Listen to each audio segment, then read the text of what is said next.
episode 714 of Longbox Heroes, the Lamborghini of comic book podcasts. I'm Todd, along with Joe. How we doing today, Joe?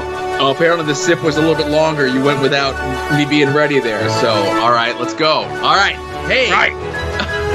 I'm excited. We've already lost some time on this today, right? Right.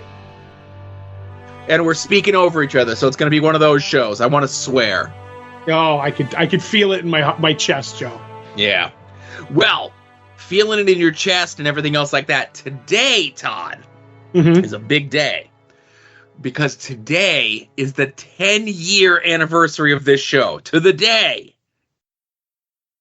Wow, 10 years. It feels like 20, Joe. No. Well, it's been more than that if we take into consideration Weekly Longbox that we did over on Grizzly Bear Egg Productions, or Grizzly Productions, or whatever the hell it was called, which I think is a dead network, just like me and David Carradine. I won that rivalry. Right, I think it was Grizzly Bear Egg Cafe, of all things. Well, that was their flagship show, but I think the network was called Grizzly Productions. Right, and then we had Three Guys from Nowhere before all of that. Right. So, and I was talking to our good buddy DJ today about that when he's not fighting crime. He was telling me, he's like, I was like, yeah, it's the 10th anniversary of the show today. And he's like, oh, I said, but I was trying to remember where it was. He goes, yeah, I wasn't involved in any of that. That was years and years ago. He was using the fire at his house as a metric once again. So always a good time. It's good to have those benchmarks, right? Yep. And I'm just trying to see here. Grizzly Bear Egg.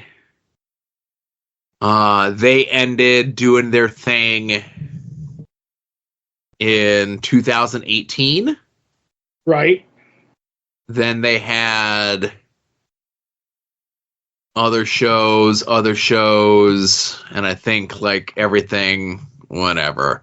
So again, we outlived them by a good 6 years, 6.5 years. So I feel good about that. Right. We were never exiled to Portugal, so. Right. And listen, some people are still running a successful wrestling school under the cover of night, and some people are still running. Some people are still running, but still on YouTube, There you go. Yeah. It's been fun. It's been a fun 10 years, Joe. Right. And I'll say this up front, not to tease whatever it is. We will, on the $100 tier of the Patreon, I will throw up there the email back and forths between myself and Clayton for the 6+ months of he was stringing us along without paying us, which led to us going out on our own, doing our own business. Right. And I mean, when did doing Longbox Heroes become a business, Joe? When we stopped getting cakes and money. How about that? Oh, and handy holders or transporters. Yes. But I'd say for just two schmucks doing this on our own with little to no knowledge of how any of this stuff works, we had a person who edited everything. We had a person who hosted everything. And, we, from this spun out soon to be named network, and we got all the other people involved in doing their stuff under our little official, unofficial umbrella. So, I say, we did pretty good for ourselves, huh? Right. Of the two of us, I would say you're the guy with little knowledge and I'm the guy with no knowledge how to do this. So, but yeah, I think we've at least planted our little flag in the podcast world. You know what I mean? I certainly think so. We're not the most influential by any stretch of the imagination, but I'd say we're doing all right. Yeah. I mean, we're doing better than $10 a month on Patreon, so I consider that a win. That's true. So, would you like to know what we have on this extravaganza, Joe? Yes. In the news, we have late books, again, Joe's favorite subject, a creator's new project, the price of doing business in New York, a tribute to a legendary artist who passed away in 2022, and finally, the tragic passing of a comic book historian. Conventions a latest edition of My Walk Down Lois Lane by our good friend Becky. And this week she addresses a dressmaker. What we read last week, which was Teenage Mutant Ninja Turtles Alpha #1. What we're looking forward to this week. Todd and Joe have issues where we reread Gail Simone's Secret Six in its entirety. This week we're doing issue 7 of the Secret Six Volume 3 ongoing. And Todd's Art Attack is back, making a strong, triumphant return. And in TV and movie talk, we have the latest episode of Doctor Who, which I'm going to do a slim 15 to 20 minutes on holographic heads, and the first 2 episodes of Star Wars The Acolyte. We got a jammed up show, man. Yeah, I mean, at least we got an early start. That's all that matters. Oh, my God. I don't know what's recorded, what's not recorded. That's where my no knowledge comes into it, Joe. Yeah, you ain't kidding. All right. Well, starting things off with late books. And again, this pains me to say, but just like sands through an hourglass, JSA is late. This is my shock face, Joe. Yeah. I think we had spoke on here with the last delay. Obviously, as we mentioned this, issue 10, originally solicited for December, was resolicited for April, was resolicited for June 25th, and now has been moved to the first week of July. Right. Which has moved issues 11 and 12 back, respectively, with issue 12 now scheduled for the first week of September. Will this date change between now and then? 1,000,000%. I totally agree. I think the last time that we spoke, we postulated and speculated, is this book going to finish by the end of 2023? I don't remember. I don't keep better notes of these things. I forget which one of us said yes and which one of us said no. I think after the Doomsday Clock debacle, I will never take the under again on Jeff Johns. Right. So I probably said no. It's not going to be out until next year. The ending. Yeah. I could see issue 12 coming out before the end of 2023, but it's coming out the last week of December. Ooh, trying to get it in for that fiscal year kind of a deal. Exactly. Kind of the way Doomsday Clock snuck in right at the end of November. You know what I mean? For the fourth quarter. Right. And it's a bummer because I enjoyed the story. I enjoyed Jeff Johns' work. This was going to, apparently be his swan song at DC. And now, we're going to be the first trade of all the Ghost Machine books are going to be out and for sale before JSA is done. Right. I'm still holding out hope for the last days of Lex Luthor, so. Oh, yeah, that, I don't know what's going on. The Mark Waid, Brian Hitch, we got 1 issue of that, right? Or did we get 2 issues of that? We got 1, and then 2 and 3 got pushed back to Infinity and Beyond. Yeah. Now, and I will at least give them credit when, if I remember, because it's been so long, Mark Waid came out and just said, yeah, we got a little ahead of ourselves. Brian thought he could get the thing done in a quick amount of time, and he wasn't. So we're just not going to solicit the book until it's ready to go. And everyone have a good one. Thanks for enjoying the first issue. Yep, that's pretty much what it is. And then Hitch jumped ship, so. Yeah. Yeah. It's still on that sidebar list that I have, Right. I don't even get me started on my list, so. And I got to go double check. And again, we've kind of, and you know what? I'll mention it here at this point. And this is how this show is going to go, right? We've cultivated these relationships with artists, mostly good, or creators, let's say, not just artists, but writers and artists and so on and so forth. Just by being not a jerky podcast. Right. And it still shocks me to this day of the creators that we're online friends with, I guess. Right. Or will regularly tweet our stuff out and say that they like us, whether they mean it or not, Mm-hmm. Mm-hmm. And, it's pretty cool, right? Yeah, made no enemies over the years, so that's always good. Did we make any enemies over the years? We made one. Do they know that they're an enemy? Yes, because we were an enemy to them, and they let us know. Yes. Right. You know who I'm talking about, right? Let's just say it this way. They gave me the Iggy when I was sitting on the floor of a con. Oh, yeah, I know what you mean. All right, there you go. I didn't know it was explicit. I was always under the impression it was just through a glance or a look. Like, it was, a glance or a look can tell a lot, Joe. When you glance and look and then go the other way, that's saying something. Yeah. But I just want to go over real quick if I can. And where I was going with this is I have my list that's sitting here of books that either got solicited or we told were eventually going to be finished or whatever. And they're just under a little tab on my spreadsheet that just says coming soon ? Right. One is Joe Kelly, Pascal Ferry, a book called Bad Dog at Image. Okay. Greg Rucka's Velvet. Mm-hmm. Jay Faber's Copperhead. Nick Spencer and I can't think of the artist right now. The Fix. Right. Stephen Lieber? Steve Lieber, thank you. Yes. Another Joe Kelly one, Dead Eyes. Yeah, with McRae on art. Oh, no, that's not Joe Kelly. That's McRae writing and drawing, right? Yes. As far as I remember.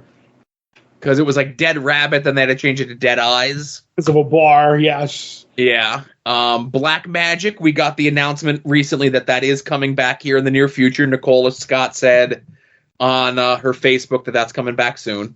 Right, that's Greg Rucka, right? Greg Rucka and Nicola Scott, right.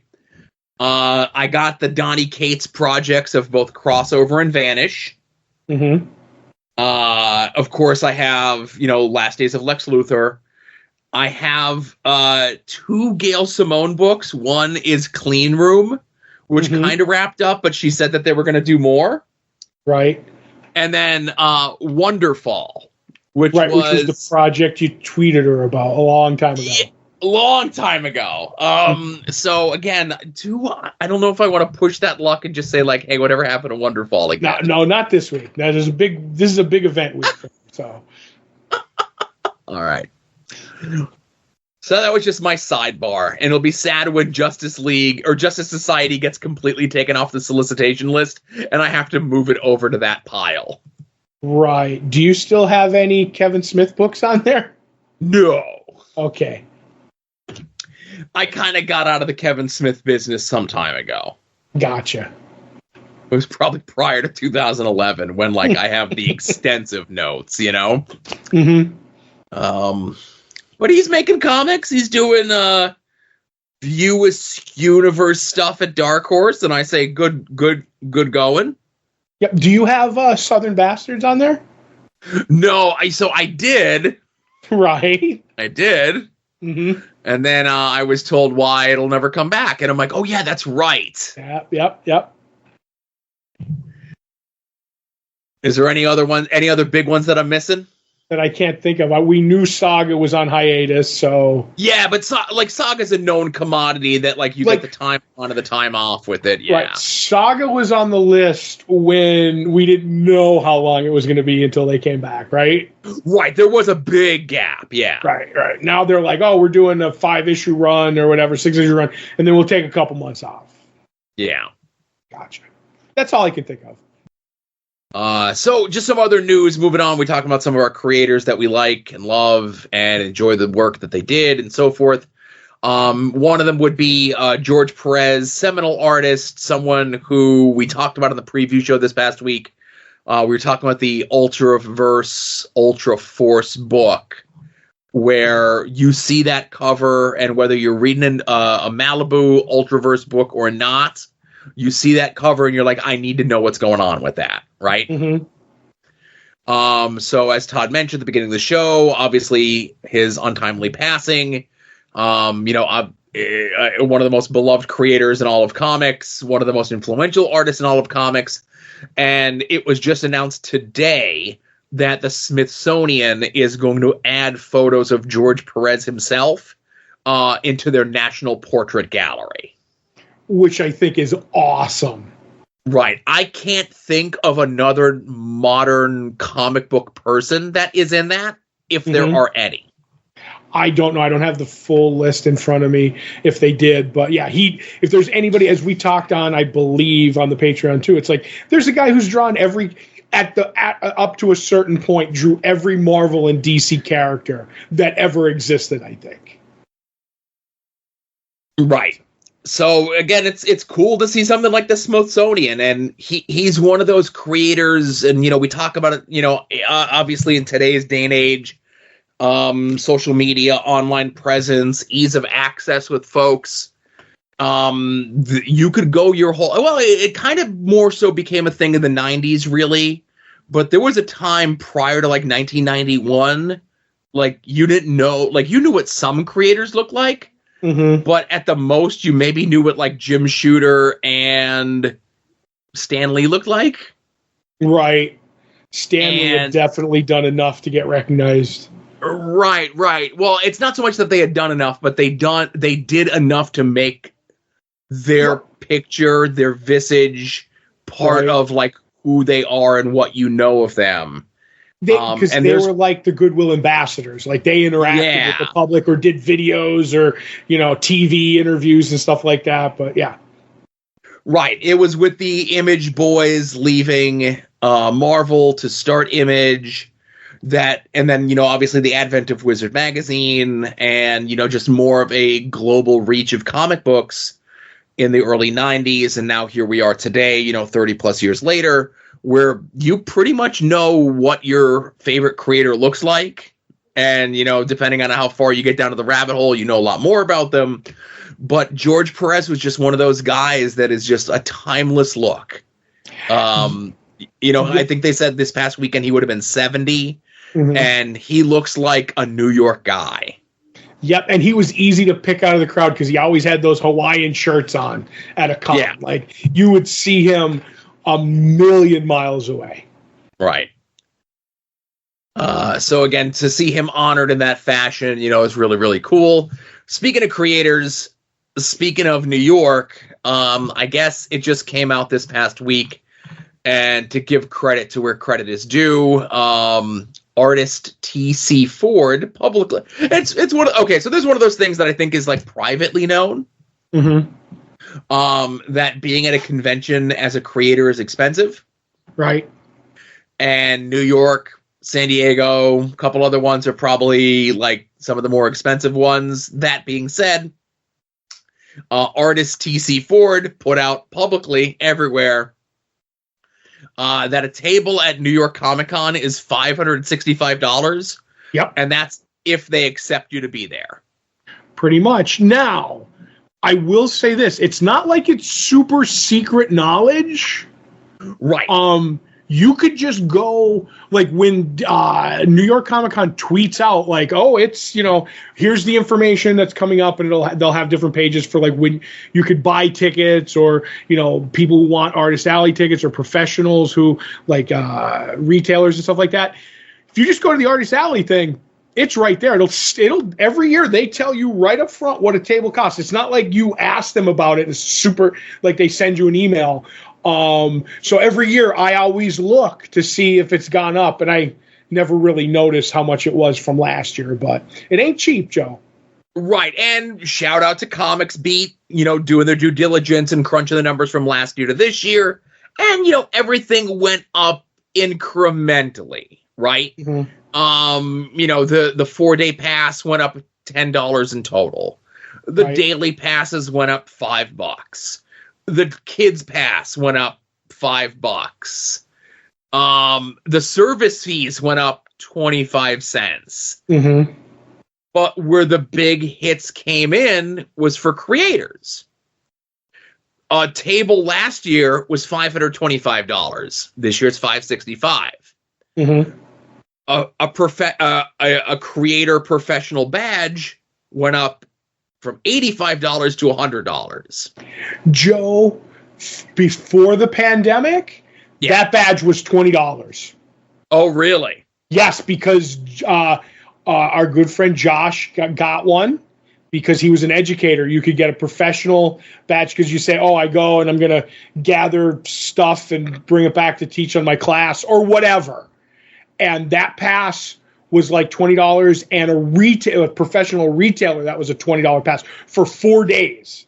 And then, boom, it just jacked up because we used to rack up professional passes from people we would know, and we would hand them out. Like, there was a bunch of people who went with us because this was before you had to go with your ID and pick them up at will call at the desk. That's what you have to do now because a lot of people were running the New York Comic-Con professional pass opportunity, Joe. Yep. But yeah, it's just interesting to see the prices laid out, and it's interesting to see New York, increasing prices, cost of doing business, whatever it is, prices go up. As you mentioned, pre-pandemic, that $100 professional badge was $20. The 4-day pass for a regular schmo currently is $240. Wasn't that long ago that it was only $65. Yep. And go ahead, sorry. I was going to say, so it's just interesting to see, like, obviously the inflation and the change in the price and Comic-Cons just in general. It's interesting to see the last year to this year that the creators, artists, professionals, etc., are seeing more of that crunch. Yeah, and it's worth the juice is worth the squeeze for New York. Do you know what I mean? Like, right. I know an artist. I won't mention any names who it goes every year, and he says it's the second. Other than Terrific Con, but Terrific Con also helped that they give all the people in artist alleys that are names. I'm not going to say like random people who they get free tables. So that overhead's gone. But because New York is expensive to get the table and then like a hotel room and that kind of stuff. But they're like, this is the show that I make a ton of money on because a bunch of people, this is the show everybody goes to get commissions on the East Coast with maybe a few others that we may mention later, but it's definitely worth it.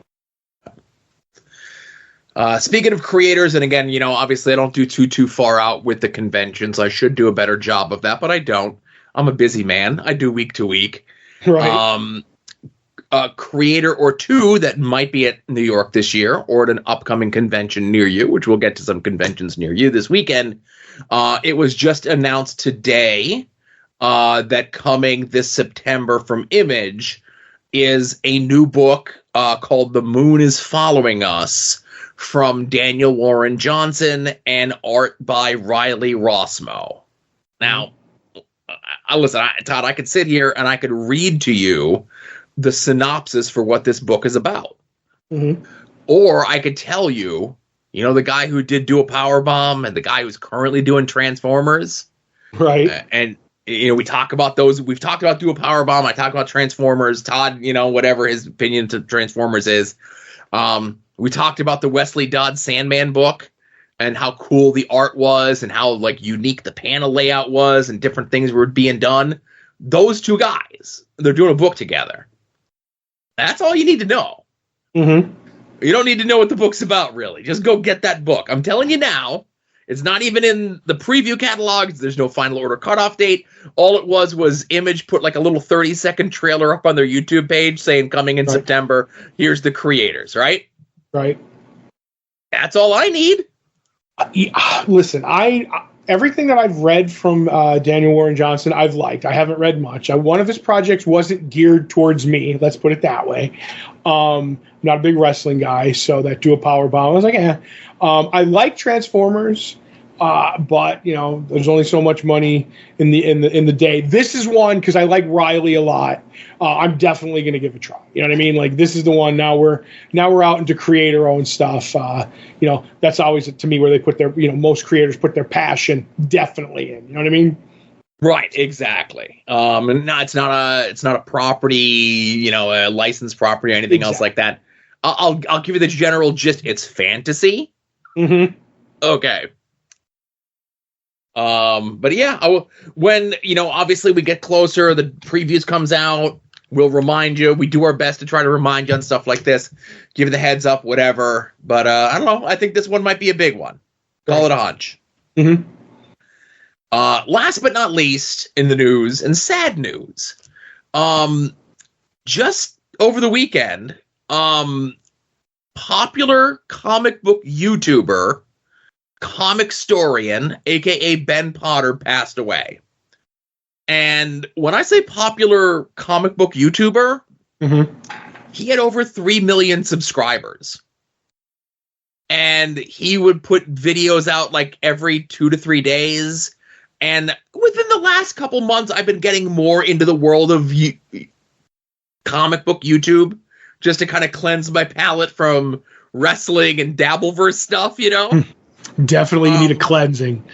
Right. Because after, you see a guy in a 500 square foot apartment yell at a potato for 3 hours, you need to hear a guy talk about like Batman comics for like 12 minutes, just as a palate cleanser, Mm-hmm. Yep.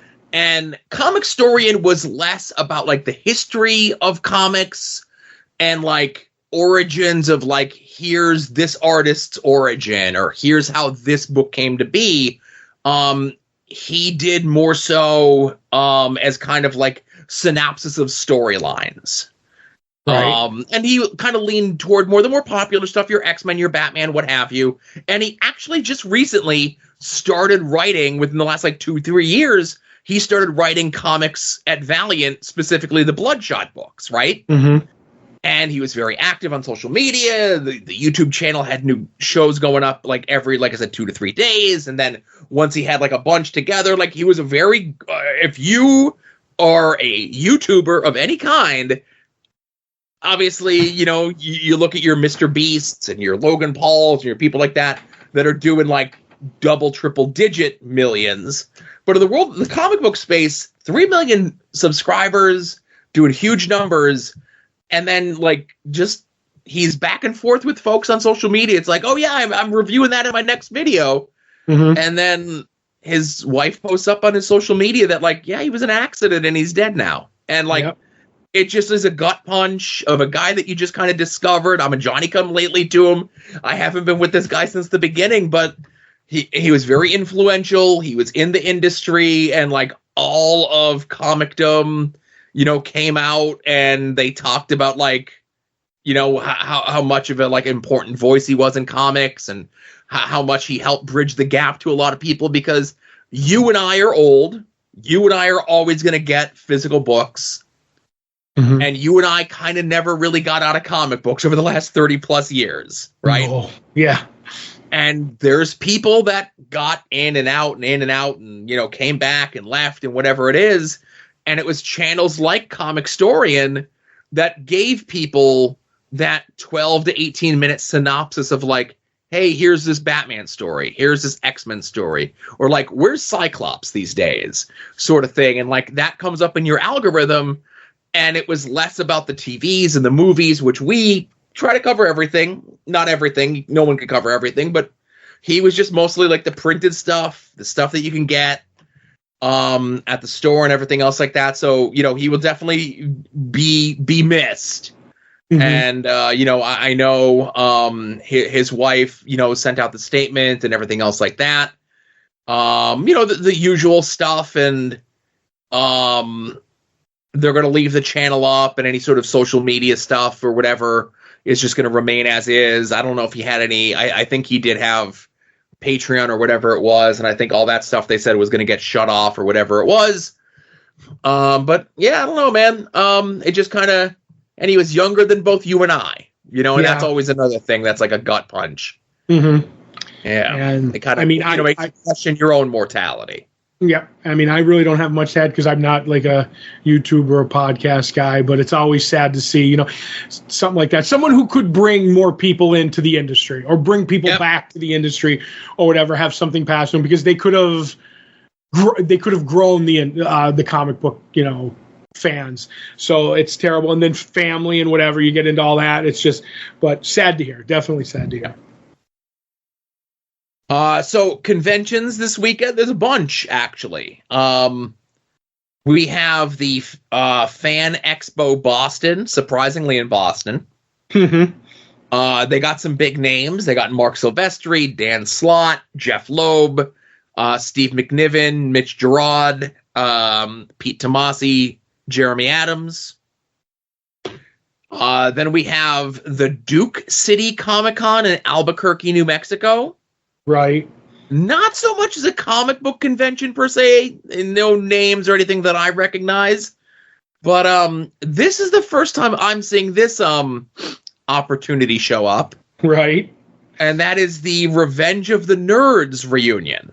Right. A movie that has aged very well. Revenge of the Nerds. Oh, boy. I hope they don't do a panel, and I hope if they do a panel, no questions from the audience. Right. I will say that if this was a sound clip show, I would have had you sneak in him screaming nerds on here, but that's not this show.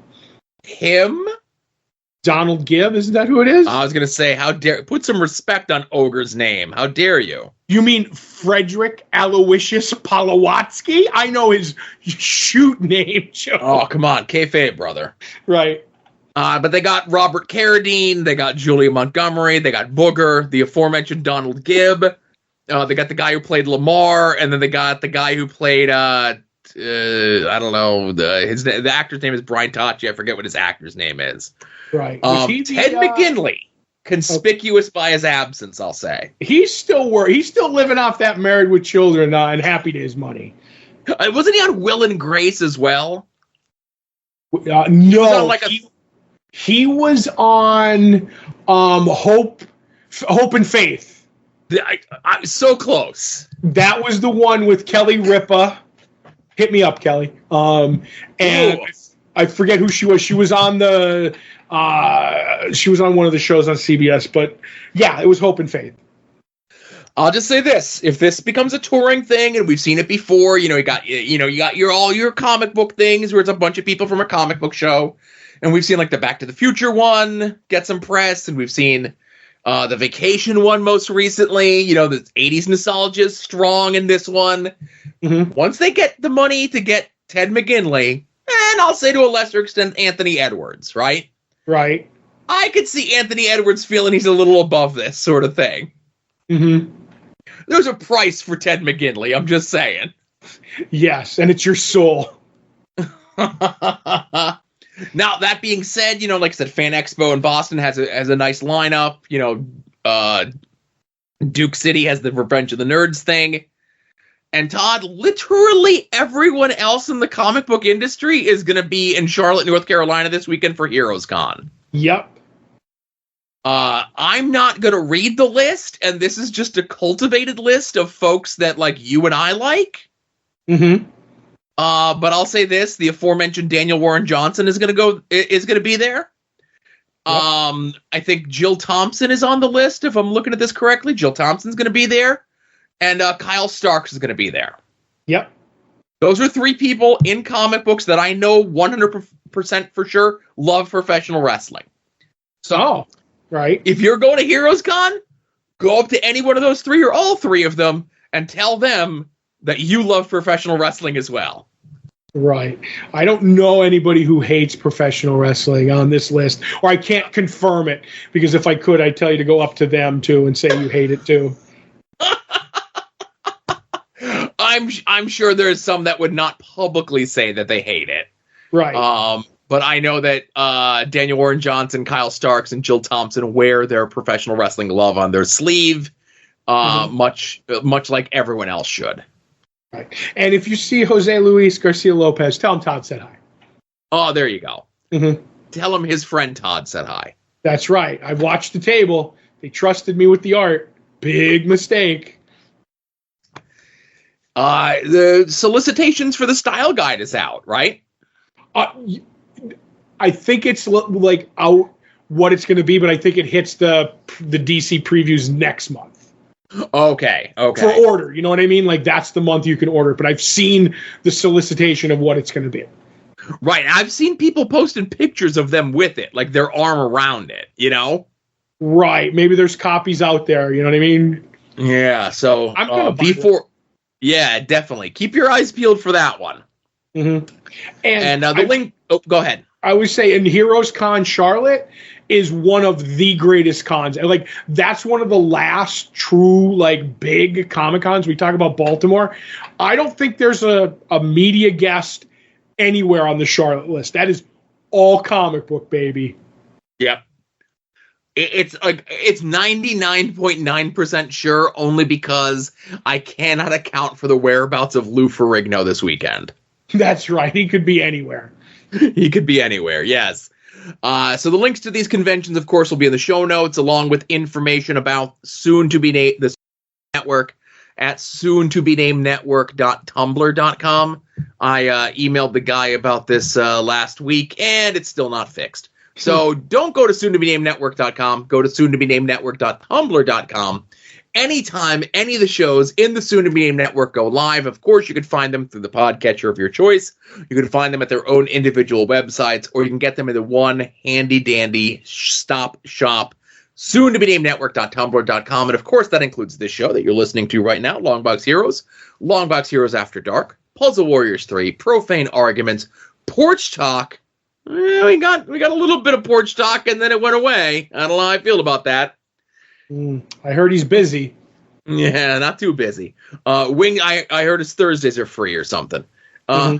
Wings on Wings, Final Wrestling Place, We Need Wrestling, At Odds with Wrestling, and I don't know, Ed hasn't mentioned whatever he's cooking up recently. Young Ed,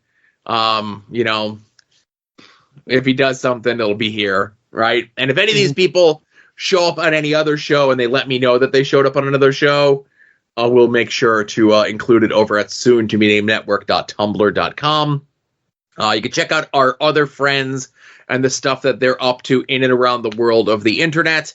Mike Sterling's blog over at progressiveruin.com. Our friend Kevin's blog over at helionsteam.com. And again, I know Kevin listens. He does a good job of posting up his At Odds with Wrestling homework write-ups, but he doesn't do a good job of putting over at helionsteam.com like his thrift store find videos and his other stuff like that. You gotta put it all in one stop, man. All right. Rick Williams, the Chop Shop, freekaratechops.storeenvy.com. He's got stickers and like cool little like muscle looking figures and sci-fi, fantasy, wrestling themed stuff there. Jason Sandberg's Jupiter is still available over at his Indiegogo. You can go check out Chris Runt's Battle Monsters, the digital self-published comic that he did, over at fortressofcomicnews.com. Our good friend Davey of the band Cave People has his own self-published comics over at cavedomaincomics.com. Mending and Keeper are still available digitally. Mending still has a couple copies left in print. I don't know if he's done a new print on Keeper just yet, but I know he said he is doing something else by the end of this year as well. And if you do not have a comic book store in your area, or you do not have a good comic book store in your area, let our store be your store. Comics on the Green. I have their Facebook, social media information linked up in the show notes. When the books come in, we're getting closer and closer to books just coming in on Wednesdays instead of Tuesdays and Wednesdays. I don't like to tell people how to do their social media. Right. Like, I'm compelled to. But then I sit here and I'm like, if I tell them how to do their social media, in my mind, they're going to be just like, well, then you do it for me. Now, granted, Kevin's not going to turn his website over to me. Dave's not going to turn the Facebook page over to me. Well, there's other people that I'm a little bit more close-lipped in the way they run their social media because I'm afraid that they actually will turn it over to me. Right. Let me write that down. No. You can go sign up for the mail order subscription service. Get your books mailed to you weekly, bi-weekly, or monthly. And if you do, there's a chance you can get a sketch on the package from our good friend Becky, who we're going to turn things over to now for My Walk Down Lois Lane. Welcome back. Today we're going to talk about dresses. Wait, don't skip ahead. This is about comics, I promise. In the 1930s, there was a comic book writer and artist who not only looked like her very popular characters, but she also had a really successful fashion line. Today we're going to talk about Gladys Parker, the woman in comics I am so jealous of, so let's dive in. Her early life is as interesting as her comic career, but we're just going to start with how she got her job in comics. In the 1920s, she walked into a newspaper office and declared she was a cartoonist and immediately got a job drawing comics. No, really, that's what happened. She drew for titles like Dixie Dugan and Boots and Her Buddies before getting her own strip called Gay and the Gang in 1928. That's about two gal pals and their lounge lizard boyfriends. After drawing that for a year, she started Flapper Fanny. Flapper Fanny is my favorite of her work. It was a funny strip, it had paper dolls, it had humorous advice and observations. The following are some of my favorite observations. Early to bed gets a rise out of late callers. The less you know about some boys, the more you think of them. And my personal favorite, being adopted isn't the only way to get a new daddy. Paper dolls were a fantastic gateway into her fashion line. Gladys held a one-woman, 10-dress fashion show, inviting manufacturers, with only one showing up, and fashion journalists. She was given rave reviews, and within 6 months, she had designs in 250 department stores. She drew all of her own ads, and would put Flapper Fanny in her designs so readers could dress just like her. Side note, you could actually find one of her fashion shows on YouTube. She was also arrested more than once at these fashion shows for indecent performances, which is just 1930s talk for shaking your hips while dancing. That's really true. In the 30s, they arrested you for, like, any kind of fun. So in 1937, Flapper Fanny was passé, and so Mopsy was born. Looking even more like Gladys and still wearing her fashions, Mopsy was a wisecracking, street-smart character, and the comics had her making jokes while constantly changing jobs and playing with the hearts of befuddled young men. Gladys continued to make Mopsy while designing dresses that sold for $39 in 1930s money, which is $870 in 2024 money, until the Great Depression forced down prices. After that, Gladys moved to Hollywood and designed clothes for Lana Turner, Joan Crawford, and Hedy Lamarr, who she was personal friends with. This woman made comics. She had her own dresses, and she was friends with the inspiration for Catwoman. It truly hurts to see other people living your dream. Mopsy Comics continued until Gladys's death from lung cancer in 1966. So if you want to find some of the comics for yourself, they're out there, but they are so expensive. I own a reprint book of Mopsy, and Charlton reprinted some of them in TV Teens. That was their Let's Make Comics About TV title, like Marvel's Television. Every girl comic I talk about comes full circle. I am the Dakota Johnson Madam Web of girl comics. I got a lot of today's information from a book called Gladys Parker, A Life in Comics and a Passion for Fashion that Dave gave me.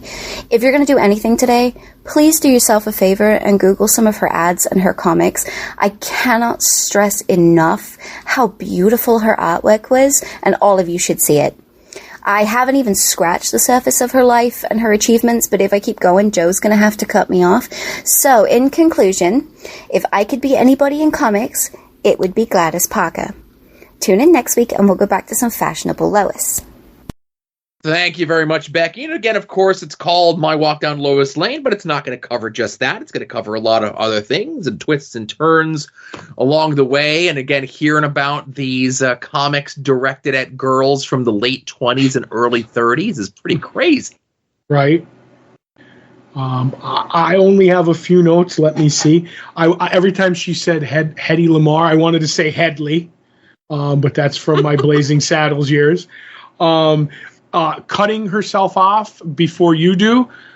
Becky, if you're listening, take all the time you want. Every minute you take is a minute I don't have to work. I look at that great. And when she said that, like, getting arrested in the 20s or 30s, like, you know, all it took was, like, dancing, shaking your hips. I thought she was going to say show a little ankle. Because you said, like, in the 20s or 30s, you get arrested for having fun. And if Becky was in the 20s or 30s, she would have got a death sentence. That's all I'm going to say. Well, I was going to say, again, show a little ankle is a hack joke, which is why you and I would say it. Becky's a little bit more clever than you or I. Right.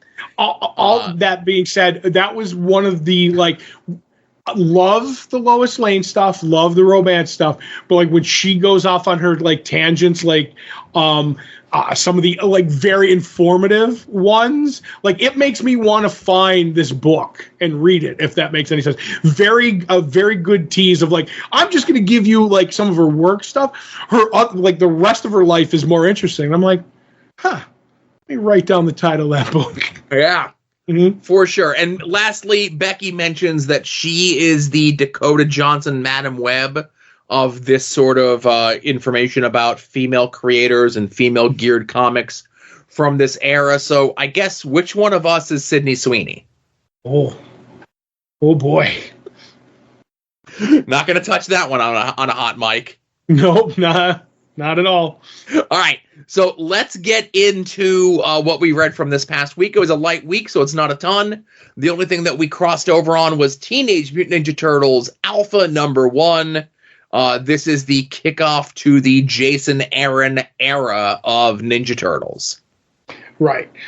With art by Chris Burnham, and that's the short story in the front where we find out that at this hunting like underground hunting place in Alabama, I believe it was, the Deep South, they say anyway, is being narrated by somebody, and you slowly find out that it's someone who can't really remember stuff, and it's most likely Donatello, and he's in this group of mutations that people can come and, pay money and hunt, and by what you pay, you can get better weapons.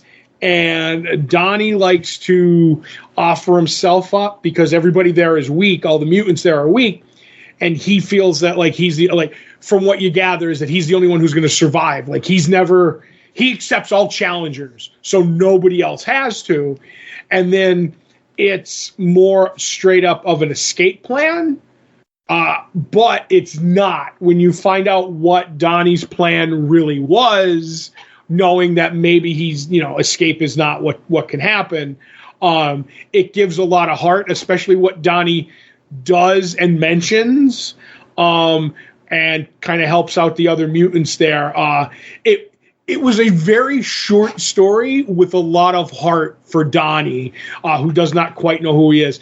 But in these short amount of pages, I'm all in. I like Jason Aaron. I like the Turtles. You hooked me. Because I'm a little confused on why Donnie's where he is. Maybe all this will be explained. We'll see. So, yeah, thoroughly enjoyed it. Okay, so I will say this. We talked before. You tell me a creator, like a Jason Aaron, like a Ed Brubaker, Brian K. Vaughan, list goes on and on. We're adding new names to the list all the time. I don't need to read nothing. Just tell me when the book comes out and I'm there. Okay? Mm-hmm. And I come to you with, I echo a lot of Todd's sentiments in regards to the Jason Aaron story in this book, which is why I bought this book. We get a mystery. We get, a darker tone to things. And the Ninja Turtles are, how long have the Ninja Turtles been part of popular culture, Todd? The comic book was 82 or 83, I think. Okay. So let's just say conservatively, we're over 40 years that the Ninja Turtles have been a thing, right? Right. And as you and I read this comic book with this hot, new, fresh take on a Ninja Turtle storyline, two friends of mine had their kid's 5th birthday this weekend, and they were both Ninja Turtle themed. Mm-hmm. So to have that sort of staying power, to have that sort of longevity, and a lot of it has to do with, they keep it available for, kids that are 5 and under, kids that are in their teens. Maybe you get out of it. Maybe you have that memory of it as a 40 or 50-year-old man like you or I. And then a creator that you like comes out of the book with an interesting take or something that you never thought of or whatever it is. And then you get back into it after not having read the book for years upon years, right? Mm-hmm. So I'm always fascinated how the Turtles, something from the early 80s, mid 80s, really hits its stride in the late 80s, is still just as viable today as so many different demographics, I guess you would say. Right. I I really enjoyed the story. Let's get that out of the way, right? Mm-hmm. Now, you said it builds up a mystery. And Todd didn't give away stuff. I'm not going to give away stuff. But I'm going to read the solicitation. Mm-hmm. The solicitation for this story essentially just says, Donatello has had a hard time since he came back from the future, and he's found himself in an unexpected place. Now, the only caveat I'll say now to the story is, at no point, if you were not reading the Turtle story beforehand, does it give you information that's why Donnie's in the predicament that he's in. No, it doesn't. Whether that is good or bad is up to you, but I think if I knew that going into the story, it might have changed my thoughts. Again, not negatively or positively, but I would have looked at the story a little bit differently. Okay. That being said, still really good. A great way to kick off the Jason Aaron era of the Ninja Turtles book. By the way, I just wanted to get this out. Teenage Mutant Ninja Turtles, the first comic, appeared in 1984. So we're on the 40th anniversary of Teenage Mutant Ninja Turtles, which, like you said, is crazy that kids today are still doing, turtle theme thing. But I will say the property, and obviously Laird bought out Eastman, and then Laird got bought out by Nickelodeon. Even over all that time, every couple of years we get a new movie or a new cartoon to permeate like that. It's never going away. It's a tentpole franchise now, and that just gives the strength of what Laird and Eastman created. So. Like I said, I think the one thing that's important about it is Nickelodeon, Paramount, or whomever owns it does a much better. And it's crazy to think that Paramount, whatever the parent company is and all that other jazz, is that they do such a good job of maintaining and keeping the Ninja Turtles franchise fresh for nearly 40 years. Mm-hmm. Where many of its contemporaries and arguably, maybe even some of the things that were seen as higher than Ninja Turtles don't have that longevity or don't have that staying power. Or they do have a longevity, they do have a staying power, but Ninja Turtles is bigger and better than them. Right. Peter Laird sold it to Viacom, which is the parent company of Nickelodeon, all the way back in 2009, Joe. Like, blows my mind, but... I'm with you. I'm with you on everything you said. But I will say there was a there was another story in this written by Tom Waltz and Gavin Smith with the mutant animals, or whatever the name of the mutant animals characters that were created in the 90s and everything.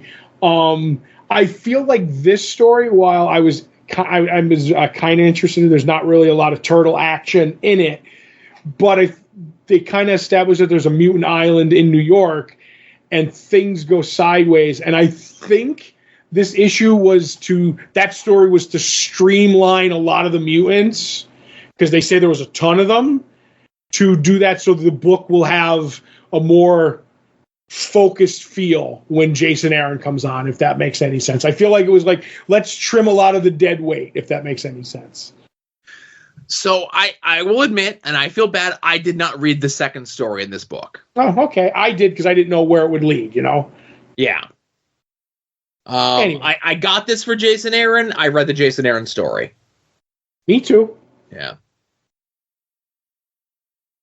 But, I'm excited. I'm hyped. Not to say that I wasn't hyped before. I know the first 4 issues of the Jason Aaron story is going to each focus on one of the individual turtles. To kind of see where they are in this new storyline and the story that Jason Aaron is going to tell. And it's going to be very interesting to see that Donatello's here, where the other 3 turtles are, Mm-hmm. Yeah. Right. Obviously, one would assume it's going to build to some sort of reunion. Are the 3 together and Donatello separate? Are all 4 of them separate? A lot of questions, a lot of interesting stuff. I'll say it again. I'm excited for Jason Aaron's run on this book. Right. Me too. All right, so that's what we read from this past week. Let's get into what we're looking forward to coming out this week. If you head over to longboxheroes.com, every Tuesday around noon Eastern time, we put up the poll post which is a link to all the books that are coming out this week, whether you get your books in print, whether you get them digitally, whether you get them sent to your home. However it is you get your books, be forewarned, be forearmed, know what's coming out this week. Todd and I attempt to guess what the other is looking forward to coming out this week. We are currently knotted up, tied at 18 correct guesses apiece. And since Todd started the show, he gets the first guess at what I'm most looking forward to. Is the book you're looking forward to most Dick Tracy #2, Joe? It is Dick Tracy #2, yes. Oh, you like Dick Tracy. Who would have guessed, Joe? Yes. Now, I'm going to say I'm very happy that Dick Tracy is also on your list this week as well. Mm-hmm. Another win for the good guys. Right. I'm going to look at your list, though, and I'm going to say the book that you're most looking forward to coming out this week is Ain't No Grave #2. It is not Ain't No Grave #2. It is Outsiders #8. Interesting. Okay. Any reason why? Ginny Hex appearance with possibly a Jonah Hex appearance. That's on me. That's on me. I should have asked. Yep. I grabbed it. Apparently, the last issue, they have some sort of book, and they end up like reading it. It had like Planetary the issue before or so, and then there's like a chapter on Hex, and they were really pushing that Hex is showing up, but they're like, oh, it's Ginny, and I'm like, that don't mean Jonah won't show up, but I'll also read any Ginny story that I can find, and the cover's gorgeous. It's got this Ginny Hex like face, but then it has like Jonah's scarred face for half of it, and I'm like, yeah, I'm a sucker for that. So yeah, that's I got button hooked there. You're not a regular Outsiders reader. I should have asked. Yeah, and if I had said that it was a Ginny Hex appearance, I think you would have just said yes. That's yes, the one. Correct. So that's on me. You'd think I'd learned my lesson after 10 years, but here we are, right? Oh, the 11th year is when we're going to nail it, Joe. That's right. So while you're over at longboxheroes.com, of course, be sure to check out past episodes of this show, past episodes of After Dark, and also to follow along with us with our current Todd and Joe Have Issues as we are rereading Gail Simone's Secret Six. This week, we're talking about issue 7. Which is more or less the end. We do get issue 8 is kind of like the epilogue story, right? Mm-hmm. But this is like everything kind of ends here. Issue 7, I mentioned Gail Simone, art by Nicola Scott. We didn't mention it in the what we're looking forward to coming out this week, but this is the week that the Gail Simone Secret Six Omnibus Volume 1 comes out. Right.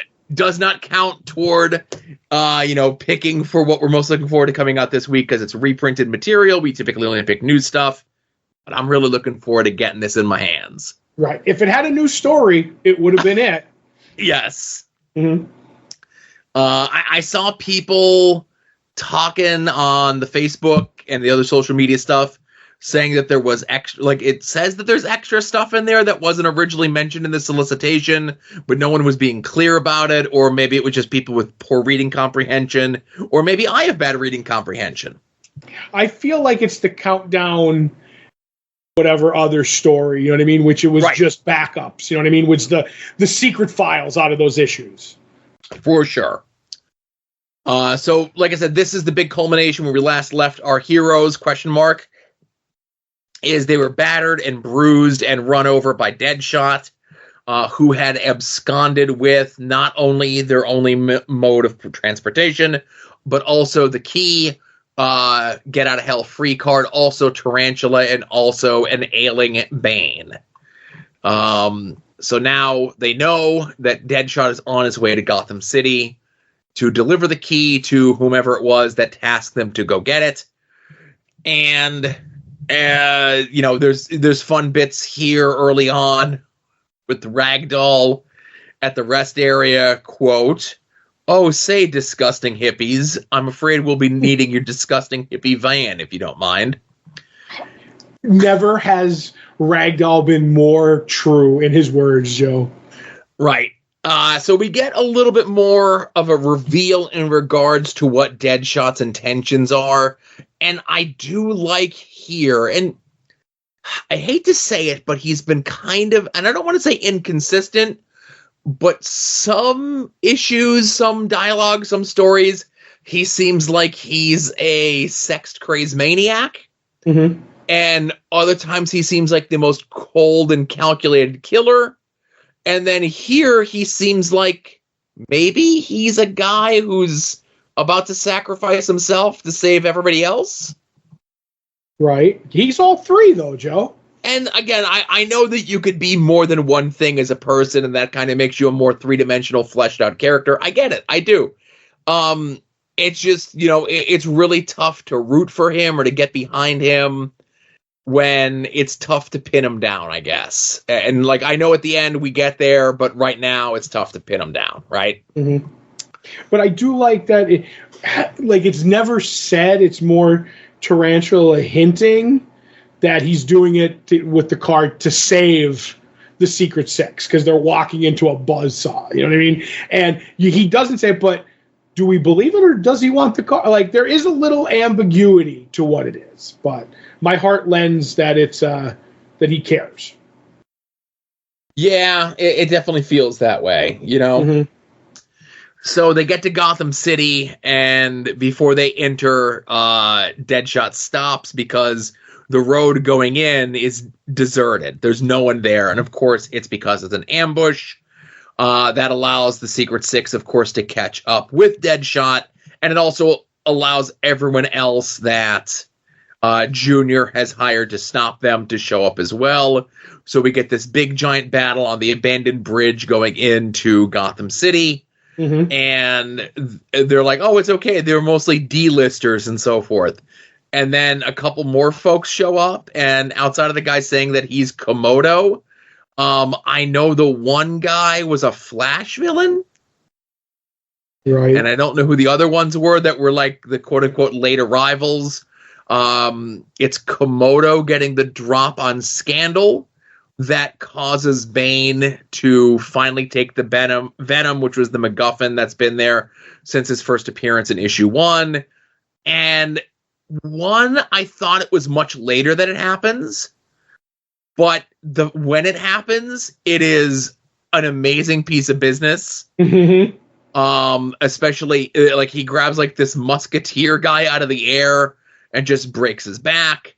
We get to see when he's on the Venom what Bane sees, right. And it's everyone's Batman, and that's right. Why he goes into the rage, and that's why he's unstoppable.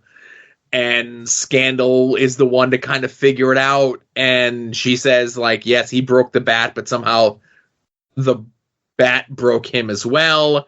And then she's just instructing everyone, just stay out of his reach, because if he gets you, you're done. Yep. To the rest of the crew. We get a standoff between Junior and the Mad Hatter as the one who's finally behind, obviously the two people who are behind both sides of getting the key together. Junior puts up as good as a fight as they possibly can. Maybe Tarantula sacrifices herself. And she and Junior meet a fiery mess. I love that we get the continuation of the rivalry between Mad Hatter and Ragdoll. Yes, the bit where they're talking to him and Ragdoll has the hat and he throws it off the bridge yelling fetch, and him saying, I really very dislike you a great deal, sir. Ragdoll's I know, and he jumps. That is the most Looney Tunes bit in Secret Six up to this point, and I love it. Absolutely. And as everyone kind of, licks their wounds and goes their separate ways, Jeanette has the deal about people still speculating whether or not the card was real or a fake. And she says, nope, Neron made that card to cause as much pain as possible. A fake one would only betray one person. The genuine article would torment multiple people forever. Mm-hmm. And maybe one of the six has the card. Right. They show Scandal maybe tucking it into her, cleavage kind of a deal. So That's interesting. And I'm sad that this whole bit where they're on the bridge and they stop and they realize that it's it's a trap, and everybody comes jumping down. That Catman saying, well, clean my cat box didn't become his catchphrase is the only thing that I'll say is like the one thing that Secret Six was missing. Catman's catchphrase. His cat phrase, if you will, Joe. I think if he was more of a lighthearted character, it would, but I think as serious. No, I know. That's just I just found that was funny, you know. But I looked up the trades because last week we were chitting in the chat and was that I was like, I thought they were 8 issues, but no, they were 6-issue storylines in those original trades. So that's just weird to me, like the pacing of the story ending here in 7 and an epilogue-ish, maybe in 8 would be part of the second trade of Secret Six, just the way it's laid out. But it works. And pick up that omnibus if you get a chance. 1,000,000%. Mm-hmm. So next week we have issue 8. We do have a fill-in artist, I think, on next week's one that we'll be talking about, right? Mm-hmm. But I will say, and again, I do apologize, I don't know the artist's name off the top of my head. Carlos Rodriguez is the penciler for next week. I think so. Right, and I will say that they do a good job of approximating, not on purpose, but obviously you want to keep the style and the feel and the look of the book the same. Very much Scandal or Nicola Scott looking art. Right. Yeah. So you said that we had the return of Todd's Art Attack. Is that correct? Yes, we did. From the Ginger Avenger. I found these gems I created to play with when I was probably 7 or 8 in the late 80s. Sadly, I am probably not much better. And he has like all these like cutout characters. You could definitely tell that like there are a bunch of Teenage Mutant Ninja Turtles and then some ninjas and various other mutants. And he has like superheroes like Flash and Batman, Robin, the Justice League, except for Captain America. That's the one Marvel that he sneaks in there that I think. And then he says, and some wrestling ones for Joe too. And I don't recognize any of those. So that's a more you thing than me, Well, I definitely recognize Axe and Smash and Crush. Mm-hmm. I recognize the Legion of Doom, the Road Warriors. It is handy dandy that it has their names on their tights, even though they didn't have their names on their tights. Right. I recognize Ultimate Warrior. I recognize Hulkamaniac. I recognize Andre the Giant. I do like the way that he showed Andre's girth in paper doll form. And again, I can't pick out pretty much anyone else that he has there, but some of them are easier than others. I wish I had stuff like this from when I was a kid. Mm-hmm. To go back and look at, my art stylings when it came to my 2 greatest influences, which was comic books and wrestling. Did you say Sean and Marty too? Are the Rockers there? No, I didn't say Sean and Marty. On the first one. In the middle of the page in the red pants, it says Sean and Marty on their tights. Oh, okay. Oh, man. That was when they were friends before Marty tried to escape. That's really cool. He tried to jump out that window. But that's really cool, finding stuff like that from your childhood. I think most of my stuff was destroyed on purpose. Yeah, and I never really drew anything. I drew flies in the summer, but that was about it. Oh, my goodness. So thank you again. If you have any art that you created yourself or you had commissioned or you purchased at a convention or that you found after being lost for 35 years, take some pictures, tag Todd's Art Attack in it, and we'll be sure to share it with the rest of the world. Mm-hmm. So again, of course, plugs here before we get into TV talk, and we got a lot of TV talk here as well. Go to our store, shirts and pins and stickers, shoot me a line, we'll work something out. The TeePublic sale is going on, 35% off everything from now until next Thursday. I don't know why they're doing a weird long sale like that, but I'll take it. You can get designs inspired by this show, designs inspired by After Dark, soon to be named Network, ad outs with wrestling, Final Wrestling Place, amongst other things, on everything from throw pillows to now 2 different types of baseball hats. Ooh. Yes. So 35% off from now until next Thursday. We'll give you another reminder next week, of course, because the sale is still going on. You can make any and all of your purchases through our eBay affiliate link. This page contains affiliate links for eBay. We may receive a small commission on purchases you make. You could use the affiliate link at any time you want and buy anything from eBay and support us at the same time. Yes. Everything okay over there? Yeah, my desk chair kind of gave out for a second. Oh boy, are you okay? I'm still alive and I'm living the life. So all right. The best and most important way to help us out, of course, is by signing up for the Patreon. Patreon.com/LongboxHeroes. For as little as $1 a month, you're going to get 2 bonus shows from Todd and myself. One is Previewing the Past, where we look at 30 years ago, this month's previews catalog. We're fresh off recording June of 1994. Lots of fun, lots of gems in there, of course. Also lots of typos.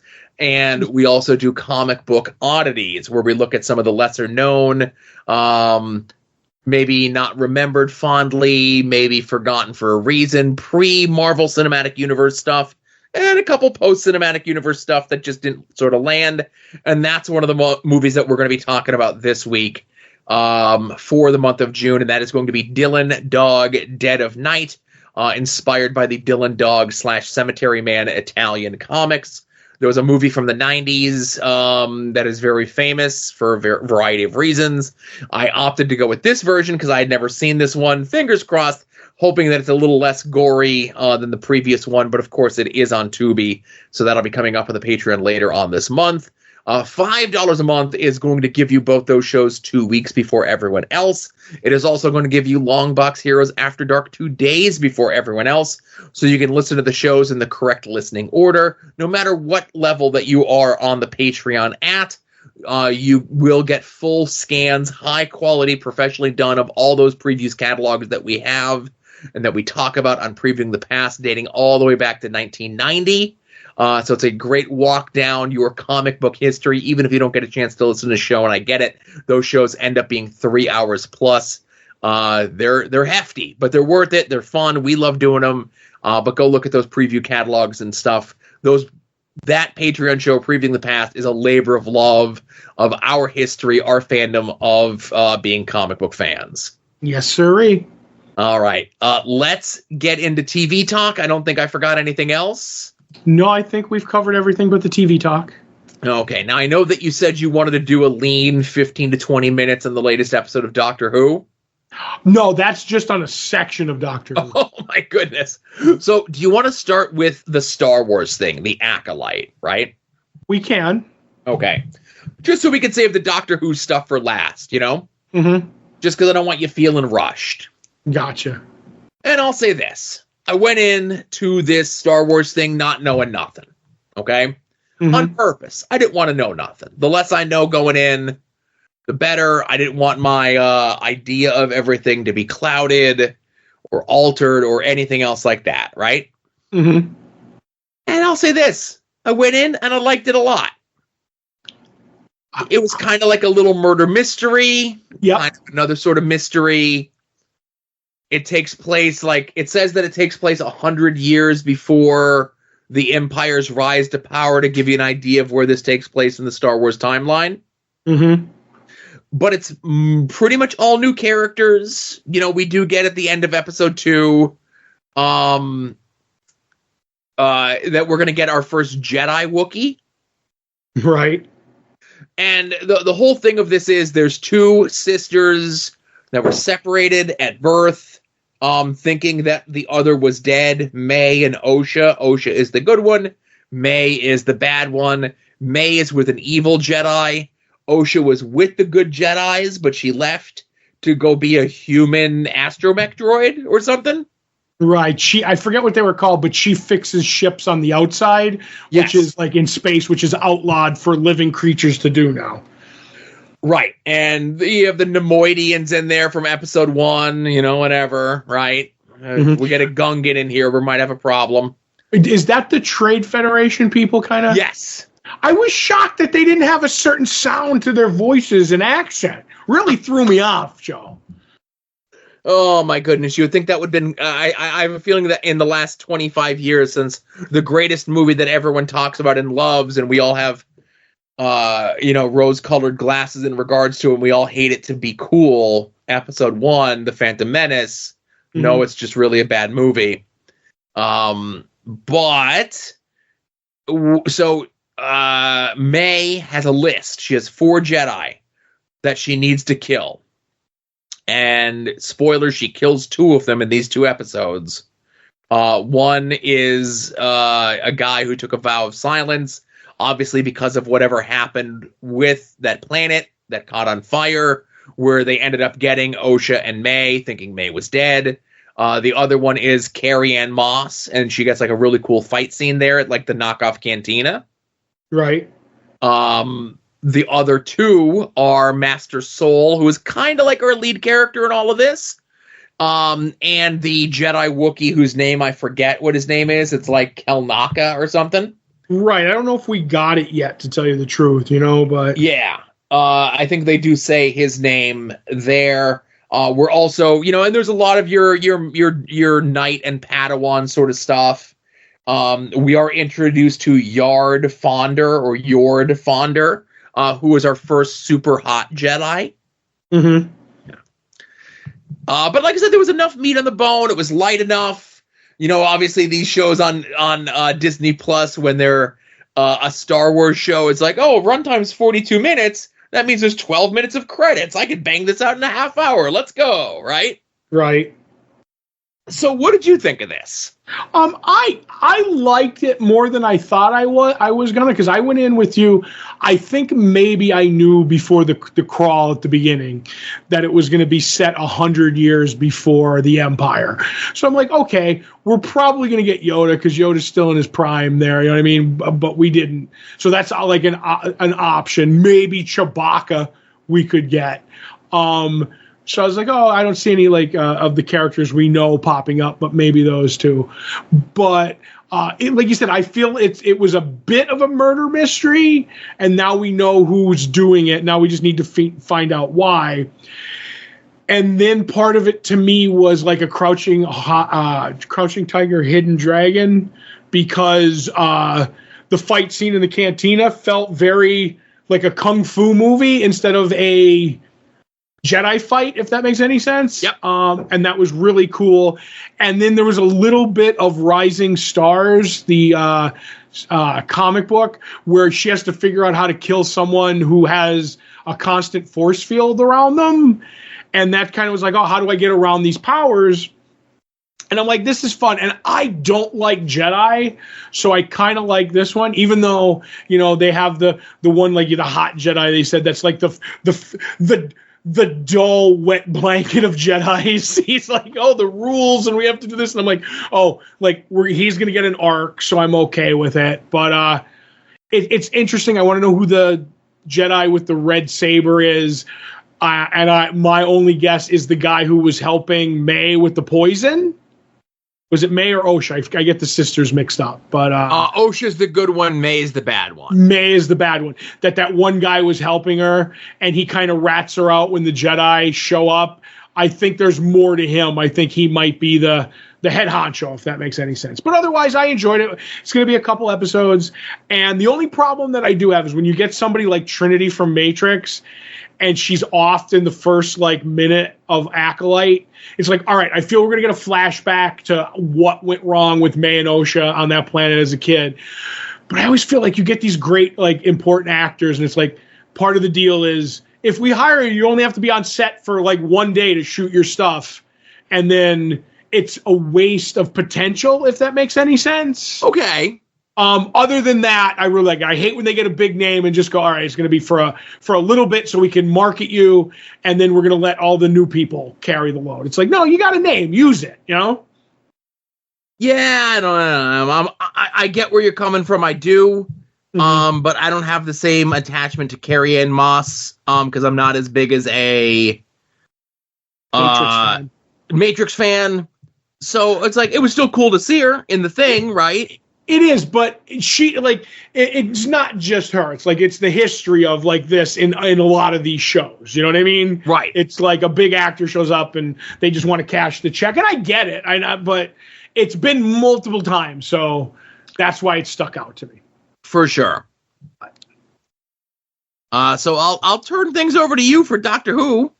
Right, which the synopsis of the show, I'm going to go quick, but as we go along, when I hit the parts, I may have to go on some tangents, Joe.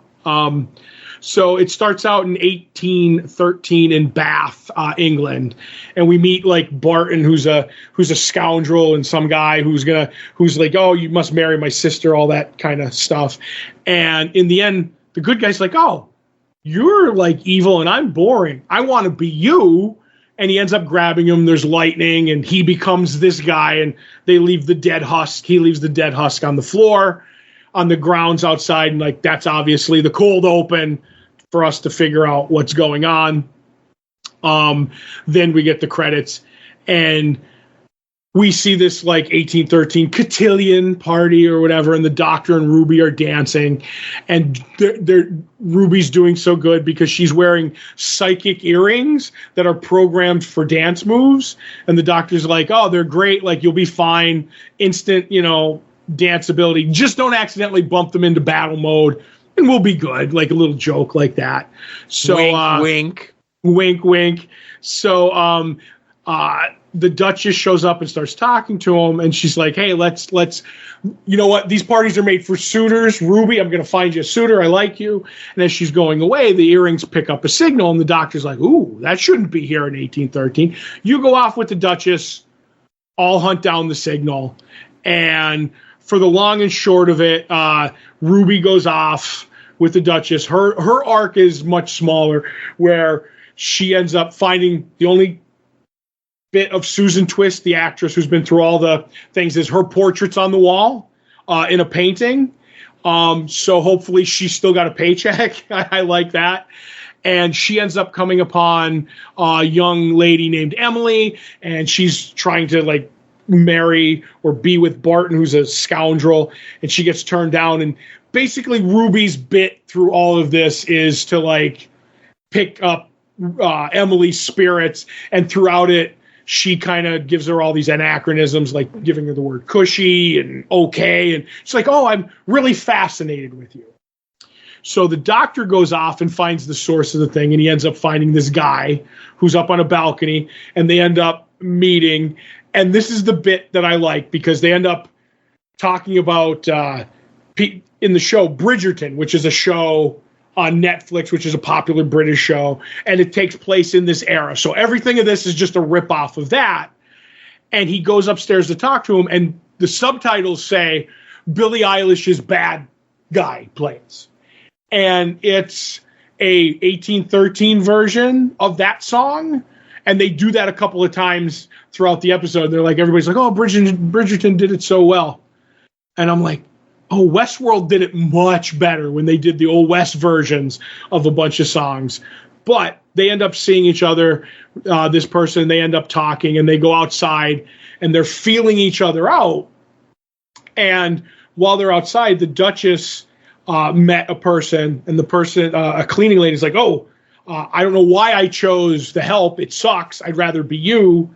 And ends up doing lightning and thunder and becomes the Duchess.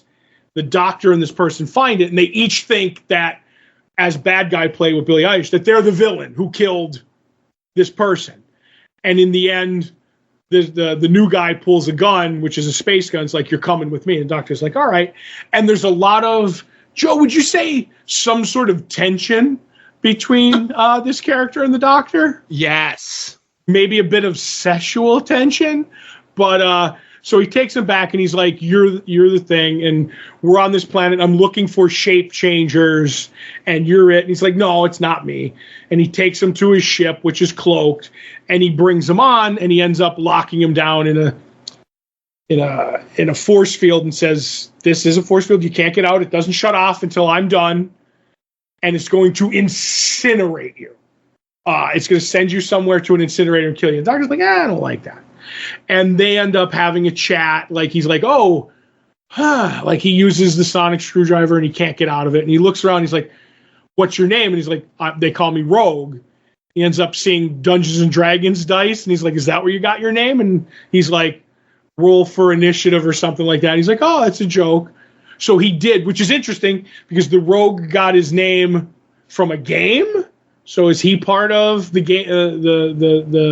The game guy from I can't think of the character's name. Neil Patrick Harris. Neil Patrick Harris's character, right? Yeah, and he says like, "Oh, I'm a bounty hunter and I have to do the paperwork because I got a new boss," which makes me think from the first episode that there was a character that says, "My boss is going to show up and get you, Doctor." So maybe that's tied into that. But he's like, okay. And the doctor's like, well, don't kill me because I'm not a shapeshifter. And he goes, no, the computer says you're a shapeshifter, obviously, because the doctor can regenerate into different forms. And he ends up throwing a thing to hit a button.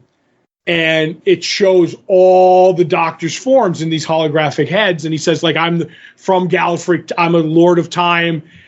And when the first head of David Tennant shows up, the guy kind of like looks at it in awe. So I'm wondering if he recognizes that one, but then he sees all the regenerations. And Joe, this is when I went into the deepest dive of hologram heads, right? So all the doctors are there. From the Fugitive Doctor, which was Jo Martin, the black actress who was before the first Doctor. He's the timeless child. I'm like, okay. And then they go through all the doctors. Then they hit the third Doctor.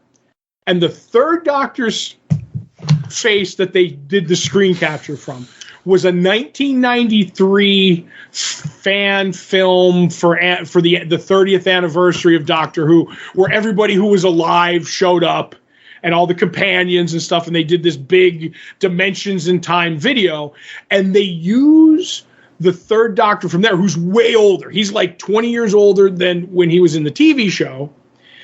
And that's the last time we saw Carol Ann Ford, which was the Doctor's granddaughter. She showed up to do a bit cameo and stuff like that. So I'm like, are they establishing that Dimension in Time fun video is now canon? To Todd it is. So I'm like, that's fantastic.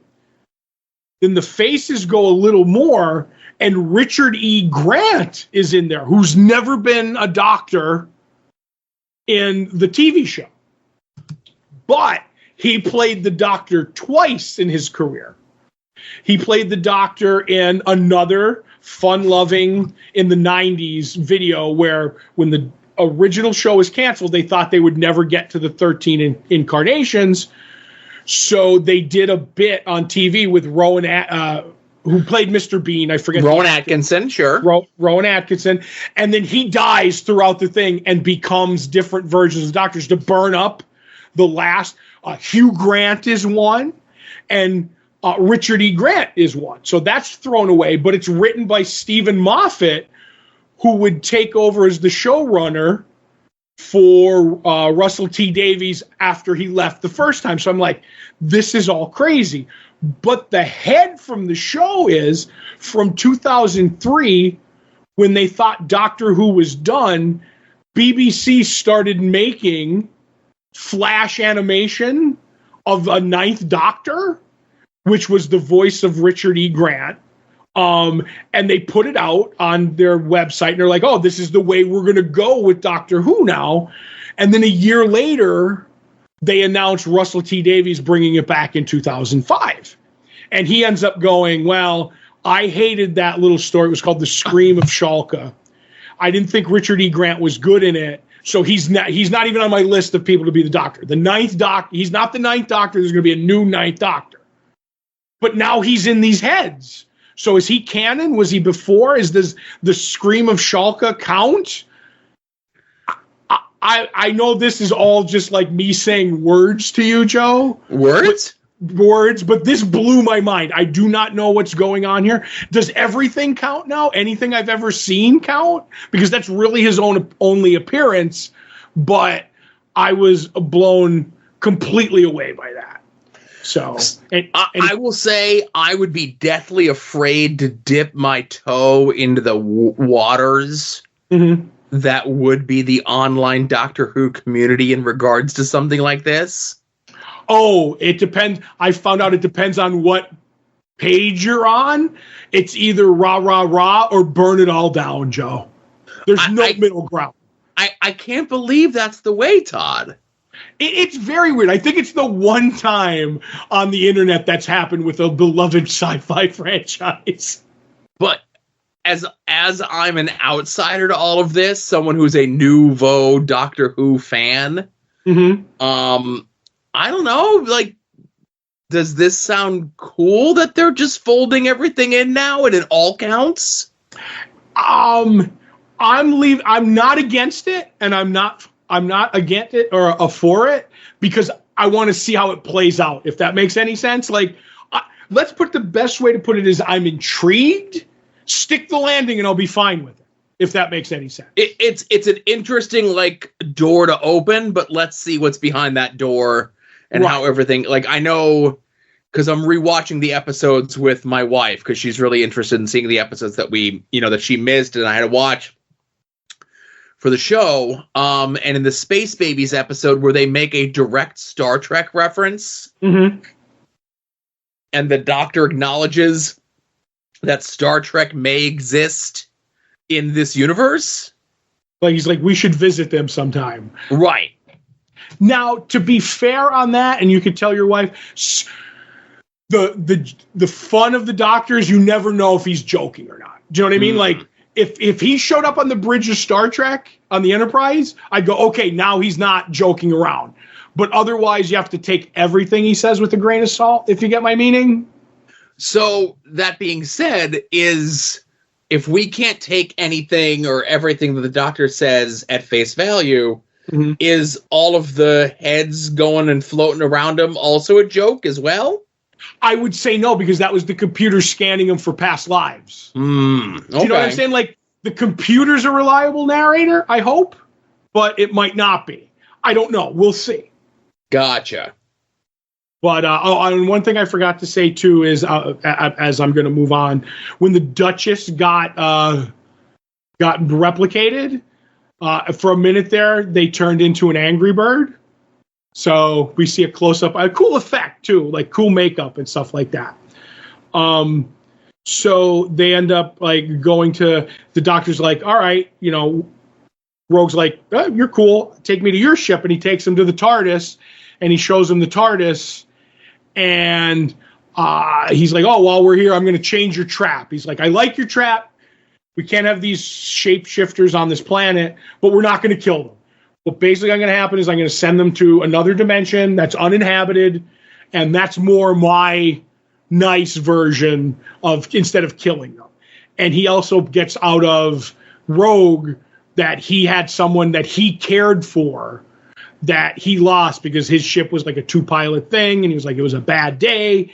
And we kind of never get more of that story, but they almost end up kissing when, the trap is fixed and everything. And I'm getting very heavy Captain Jack Harkness vibes from this guy. Yes. And I feel if the actor wasn't in trouble, Russell would have brought back his character to be this character. And I think they're going to say his lover was Jack, and Jack was killed somehow. But that's just my take. I didn't watch a lot of the Captain Jack Harkness stuff. I only got little drips and drabs of it. But I definitely got, like, that was the feel of who and what this character was supposed to represent. And, I forgot that the actor had some indiscretions. And, these things happen. So I think you make a good point on how that is all going to get resolved and addressed and so forth. Right. It's funny because I got a text from the Mad Bases. He's like, I'm getting strong Captain Jack Harknessfield, vibes. Why didn't he come back? And I'm like, let me send you a couple quick links. He's like, oh, okay. So, like I said, Ruby and Emily are talking. And one of the quotes that I really like is she's like, oh, if you told anybody about like my scandal, I would be, in trouble. And I like the quote that she says, my mother says, I have to find it here. If it's not your life, why you telling it? And I'm like, that's a great quote, and I'm going to use that an awful lot.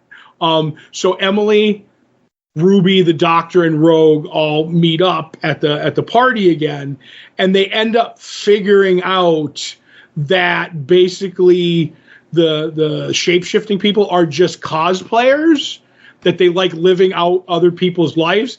And that's when this takes an interesting turn for me, that Doctor Who is just basically going out on a limb and saying, cosplayers are bad. Not saying I don't agree. Anyway, so the Doctor says that we have to, like, they could kill a lot of people. The Rogue says, he's like, we have to get them out of here. The Doctor's like, okay, I figured out what these shapeshifters are about. They're about scandal. They're about, like the show Bridgerton, like, pearl clutching and everything. He's like, we have to do something that'll be scandalous. He's like, let's dance. And the Rogue's like, I don't get it. He's like, trust me, this century, it's going to be scandalous. And he ends up dancing with them. And the cool scene, I really like it, where they end up dancing with the crowd, and then they lower the lights in the shot, and they just dance alone. I was like, that's a really cool shot, and I like it. And then he's like, the Doctor yells like, I have to make an even bigger scandal. How dare you ask me to give up my dowry and my fortune and all this. And I like the Rogue doesn't know how to cosplay. And he ends up like, well, what can I do? And he ends up proposing to the Doctor with a ring. And the Doctor runs outside, and he runs outside, and obviously all these people follow him. Joe, if they ever make a replica of that ring, I'm buying it, by the way. Of course, because you're a ring guy. Mm-hmm. So they go off chasing him because they're like, oh, we love this Doctor thing, and we can kind of smell him. And like they go and they revert to their old form, and Emily sees it, and she's like, I don't know what's going on here, and runs off, and Ruby goes and chases her, and she ends up going to Emily, like, what happened? She's like, I don't know. And I don't like this place. Women can't do this and that. And she's like, oh, there's a whole big horizon out there. I'm actually a person from 2024 who's a time traveler. And that's when we find out that Emily is one of these angry birds and proceeds to say, well, I want to be you. And like off screen, we see the lightning. So obviously Ruby's dead now. There's no way she could survive. And the Doctors, they run away, they get away, but they hear there's going to be a wedding. So they're like, we're going to go back and bust it up with our trap. But there's multiple of them, so I'm going to set it for 6 people. We only had it set for once. Because we're doing it with so many people, we can only use it once. So if we screw up, we're done. So if we do it, we have to send them. As soon as they said 6 and I counted how many bird people there were, I was like, bye-bye, Rogue. You're getting trapped in this. There's 5 birds and you can hold 6. So they go to the wedding, and they end up finding out that Ruby has been taken and killed by these people because she's going to be in the wedding to the Rogue, the bad guy bird. And the Doctor, Lord Barton or whatever. Yeah. Lord Barton, yes. And he ends up losing it, and he ends up remembering a flashback that we never saw, that he tells Ruby's mother, hey, she's like, I'm worried about her. She's like, I promise you I will bring her back. And he starts crying. And he's like, all right, we're sending these birds to the dimension. How long do they live? It's like 600 years. He goes, it's long enough to be tormented. He's like super vengeful. He goes out, he talks to them, traps them all. We end up finding out that it's the real Ruby. And I like that we see the flashback where she ends up stopping the bird by using the psychic earrings to be in battle mode, and they do a Lady Gaga poker face from that era like sound. Oh, I was marking out for that. Joe, that song, I get goosebumps thinking about that song. Fantastic. And so the Doctor's like, well, what do we do? I like that the woman, the Emily bird, comes in, her beak's all busted up from getting hit with a book. And the rogue says, we got to do it. If they don't go, it only works once. They'll kill everybody. They talked about cosplaying royalty, and they're going to go to war with the whole world. We have to do it now. And he's like, I don't know if I can. So Rogue grabs the one bird that's not in the trap, dives in and pushes out Ruby. So the mass transfers. And, well, he kissed the doctor first. And now, go ahead. I'm going to say this. We haven't gotten to watching this episode with my wife yet. Mm-hmm. But I have a feeling I might have to secretly record her without her knowledge when that scene comes up and they kiss, because she's going to lose her mind. Because they do, and again, I know we're not done with the episode yet, but they do such a good job of establishing the romance that could exist between the Doctor and Rogue in this episode. Mm-hmm. I even was like, when they kissed, I was like, yes! Right? Yeah. But the one thing that I hate about this, and there's nothing, about the kiss that's not that, is everybody's like, oh, it's the first ever, what would you call it, same-sex kiss with the Doctor? Okay. And you go back, I'll send you the clip of they're in the first season with the Ninth Doctor, Christopher Eccleston. Jack Harkness thinks he's going to go off and die fighting Daleks, and he walks over, he kisses Rose right on the mouth, grabs her like by the cheeks, and he goes over to the Doctor and he tells him, Doctor, I wish I never met you, because if I didn't meet you, I'd still be a coward. Now you instilled hero-ness in me, and I'm going to go fight the Daleks and probably die. And he grabs the Doctor and he plants one right on him. And I'm like, all right, now maybe it's not as romantic as a kiss, but when everybody says this is the first, and it's like, slow your roll. You want to say it's the first between lovers, maybe, but I don't know. That just bugs me when people rewrite history to make this the first when we've already seen it. But fair enough. So he ends up, give Captain Jack the credit and the Ninth Doctor.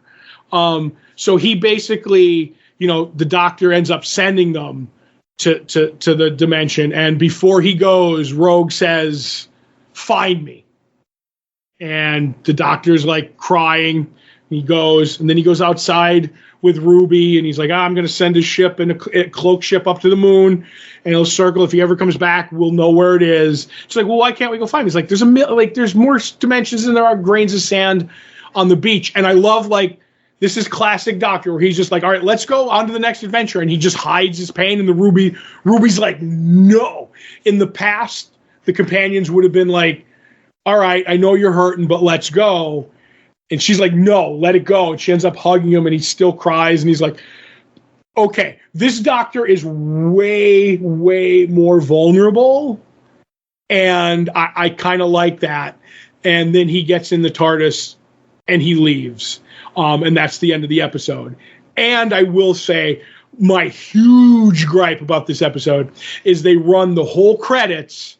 And in England, at the end of the credits, give me a second. I try to remember his name. His name is William Russell. He's the guy who played one of the first Doctor's companion. He died at 99 years old this week. Okay. And he ends up getting an in memoriam credit at the end of the British version. But on the Disney Plus version, it's not there. And I do not like that. I'm like, you run that memoriam. You know what I mean? Yeah, I agree. They should have ran it. 99 years old. He earned it as a Doctor Who guy. Certainly. But I really like this episode. I do not think it's the last we've seen of Rogue. But romances usually don't work out too well for the Doctor. So I like this episode quite a bit as well. Not my favorite of the episode, the season so far, but I like the introduction of Rogue as a foil, as somebody in the universe. You mentioned the bit at the end, of course, the powerfulness of this, and obviously not someone who has the breadth of knowledge of all the different Doctors and everything else like that, but even someone new to this, like me, gets the importance of Rose making the Doctor acknowledge in that moment loss and take the moment to grief for that, right? Right. That being said, and again, this is not any knock on the show or anything else like that, but because the actor who plays the doctor, I always feel so bad because I can't pronounce his name. Oh, now I'm dropping things now too. Because he's so much taller than Rose. Mm-hmm. When she goes to give him the first hug, it just looks awkward and weird. Right. And then they break and they cut and then they come back and they kind of like redo the hug and it looks normal. Right. Well, that's because she was standing in a hole. Oh, okay. She was standing next to the doctor. You know what I mean? You got to put the doctor over, Joe. Gotcha, I guess. And this is how you pronounce his name. I don't know if you'll ever remember it, but I have it down now. It's Ncuti Gatwa. Ncuti. So all you got to remember is your shoe and a T. Got what? Ncuti Gatwa. Yeah, I don't think I'm ever gonna get it. You never remember Capaldi either. You say Capellini? What do you say? Capellini, yeah, that's his name. That's disrespect, Joe. Who would get a name wrong? Not me. Disgrazia de molto bene.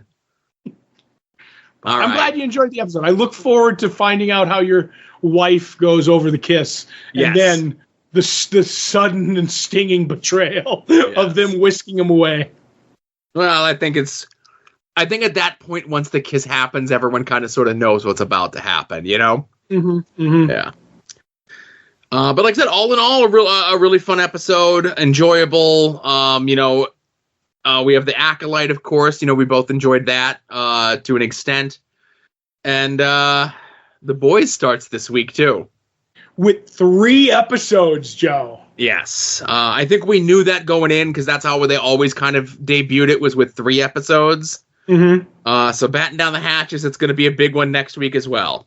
At least there'll only be 1 Acolyte episode instead of 2 again. So yes. So 1 Acolyte, 1 Doctor Who, and 3 The Boys. Should be a short show just like this one, Joe. For sure. So, hey, everyone, thank you very much for bearing with us, hanging in there, enjoying the show. Whether you're a brand new listener, whether you've been with us over the last 10 years, whether you're with us with the previous 2 iterations of the show, we appreciate your support, your continued listening, sharing, whatever it is that you do. Like I said, and let's say to here's 10 more, right? For Todd, this is Joe saying thanks for listening, and we'll see y'all here next week. Remember, be a faucet, not a drain. Woo!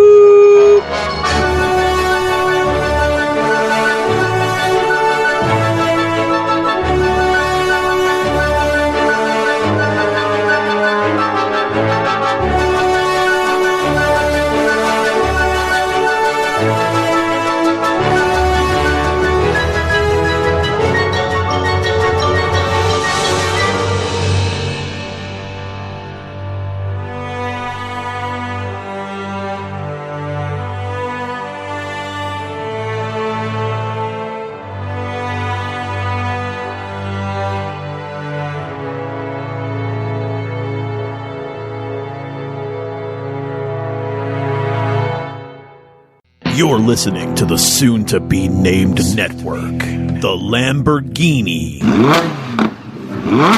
of podcast networks.